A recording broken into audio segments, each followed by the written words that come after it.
तो 13 महीने के बाद आवाजाही शंभू बॉर्डर से शुरू हो जाएगी और आपको बता दें कि बुलडोजर एक्शन के बाद अब एहतियातन तौर पर आसपास के जो इलाके हैं वहां पर इंटरनेट सेवा पूरी तरीके से बंद है। तो आसपास के इलाकों में इंटरनेट बंद है। किसानों पर एक्शन के दौरान इंटरनेट सेवा ठप कर दी गई है। शंभू और खनौरी बॉर्डर में बुलडोजर एक्शन की कार्रवाई देखने को मिली। पंजाब सरकार की तरफ से ये बड़ी कार्रवाई की गई है। किसानों को हटाया गया है, प्रदर्शन वहां पर कर रहे थे, अस्थायी कैंप और जो टेंट लगाए गए थे उसे हटा दिया गया है। लेकिन किसी भी तरीके से सोशल मीडिया के जरिए कोई भ्रामक खबर ना फैलाई जाए, इसे देखते हुए आसपास के इलाके में इंटरनेट बंद है। किसानों पर जब एक्शन हुआ तो इस दौरान इंटरनेट सेवा पर भी रोक लगा दी गई है।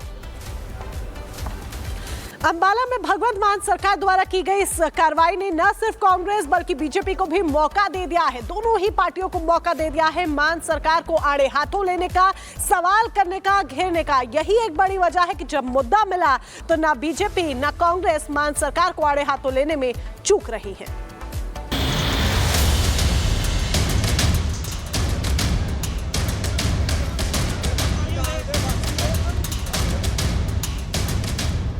पंजाब हरियाणा के शंभू बॉर्डर पर जैसे ही किसानों के टेंट हटाने की तस्वीरें सामने आने लगी, सियासत भी गर्मा गई।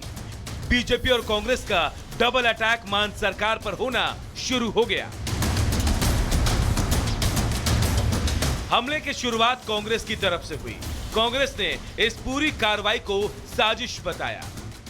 पंजाब के किसानों के ऊपर, पंजाब के ऊपर ये एक बड़ी विपदा का दिन है। एक साजिश के तहत पूरी किसानी पे हमला पंजाब में किया जा रहा है। बड़ी फौजें वहां खड़ी कर दी हैं। 5000 आदमी से ज्यादा पुलिस का, यहां से सीआरपी और पूरी बटालियनें भेजी जा रही हैं। किसान, गरीब और मजदूर से विश्वासघात का सबसे बड़ा अध्याय भाजपा की केंद्र सरकार और पंजाब की आम आदमी पार्टी की सरकार ने मिलकर लिखा। बॉर्डरों पर लाठियां मारी गई, टेंट तोड़ दिए गए, स्टेज धराशाही कर दिए गए, लोगों को गिरफ्तार किया जा रहा है। सवाल यह है कि आखिर क्यों?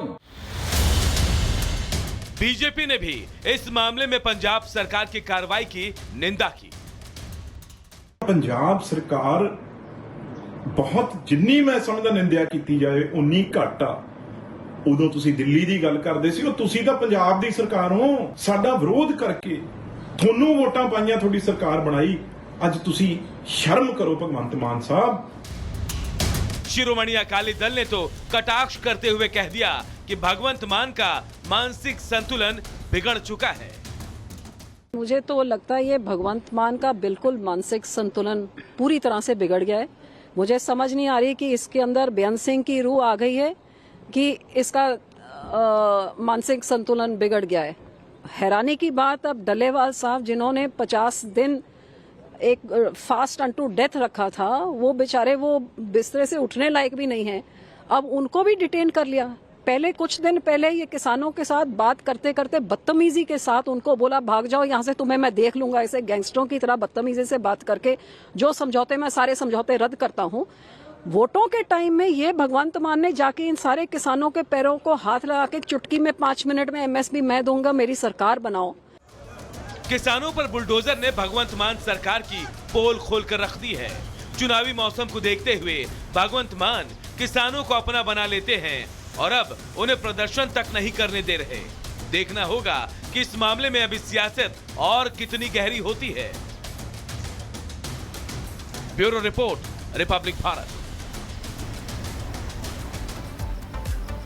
अब आगे बढ़ेंगे, बात नागपुर हिंसा की करेंगे, क्योंकि नागपुर में जो हिंसा हुई इसके बाद पुलिस लगातार एक्शन में दिखाई दे रही है। ताबड़तोड़ गिरफ्तारियां भी हो रही है। अब तक 50 से ज्यादा आरोपियों की गिरफ्तारी हो चुकी है। बाकियों की तलाश भी जारी है और हिंसा के सबूत भी पुलिस जुटा रही है। और इसी के साथ ही अब पुलिस तैयारी कर रही है अफवाह गैंग पर कार्रवाई की।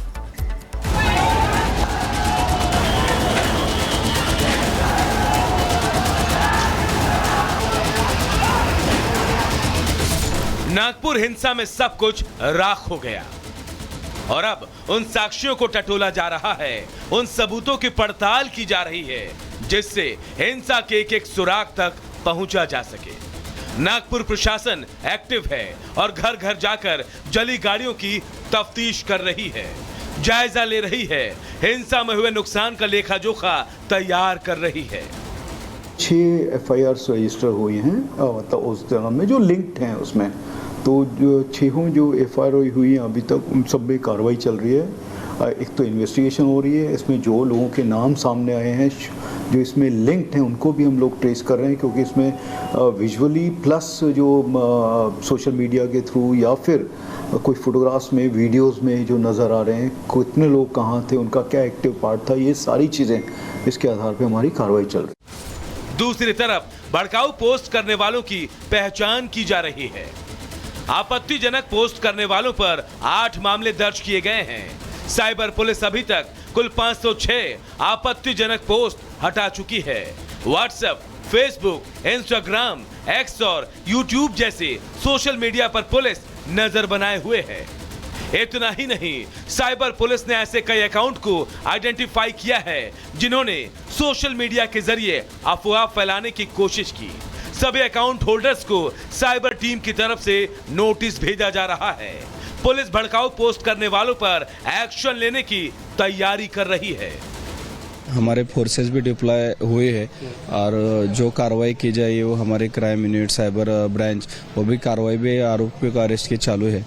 और बाकी हमारा यही टारगेट है कि यहाँ से आगे कोई दूसरी घटना ना हो या हमारे कंट्रोल में सब चीज़ें आई है। और जो आरोपी है उसमें जिसने दंगा भड़काया किया है उनके ऊपर भी कार्रवाई शुरू है। नागपुर हिंसा में अब तक 57 आरोपियों को गिरफ्तार किया गया है, जिनमें 7 नाबालिग है। दर्ज FIR में 500 से 600 अज्ञात लोगों का जिक्र है। महाराष्ट्र के सीएम ने भी नागपुर हिंसा पर साफ साफ संदेश दिया है कि जिसने भी नागपुर का माहौल बिगाड़ा है उसका बचना मुश्किल ही नहीं नामुमकिन है। 3 DCP लेवलचे लोक या ठिकाणी जखमी झालेले आहेत आणि जसं मी सांगितलं की यातल्या एका DCPवर तर थेट कुऱ्हाडी वार हा त्या ठिकाणी करण्यात आलेला आहे। त्यामुळे निश्चितपणे याच्यामध्ये काही ना काही एक प्रकारे काही लोकांचा सुनियोजित पॅटर्न हा देखील त्या ठिकाणी दिसतो आहे। अशा लोकांना त्या ठिकाणी त्यांच्यावर कारवाई ही केलीच जाईल। कुठल्याही परिस्थितीमध्ये कायदा आणि सुव्यवस्था हाती घेण्याची कोणालाही परवानगी या ठिकाणी देण्यात येणार नाही। आणि मी एक गोष्ट स्पष्टपणे सांगतो, वैसे नागपुर हिंसा के मास्टरमाइंड फहीम खान को गिरफ्तार किया जा चुका है। अब नागपुर पुलिस ने क्राइम ब्रांच और स्थानीय पुलिस की 10 टीमें बनाई है जो हिंसा के वक्त मौजूद लोगों के फोन से वीडियो जुटा रहे हैं। इतना ही नहीं, लोगों को वीडियो दिखाकर उपद्रवियों की पहचान तक की जा रही है। Bureau report, Republic Bharat.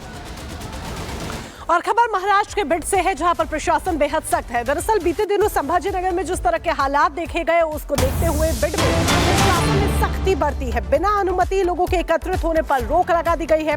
5 से अधिक लोगों के एकत्रित होने पर रोक लगाई गई है।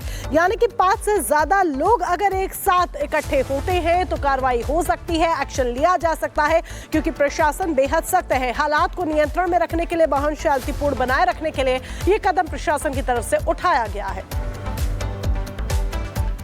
तो देखिए, प्रशासन सख्त है। जो हिंसा हुई उसके बाद लगातार कार्रवाई भी देखने को मिल रही है और यही वजह है कि हिंसा के मास्टरमाइंड यानी कि फहीम खान की गिरफ्तारी भी हो चुकी है, जिसे 21 मार्च तक के लिए पुलिस कस्टडी में भेज दिया गया है।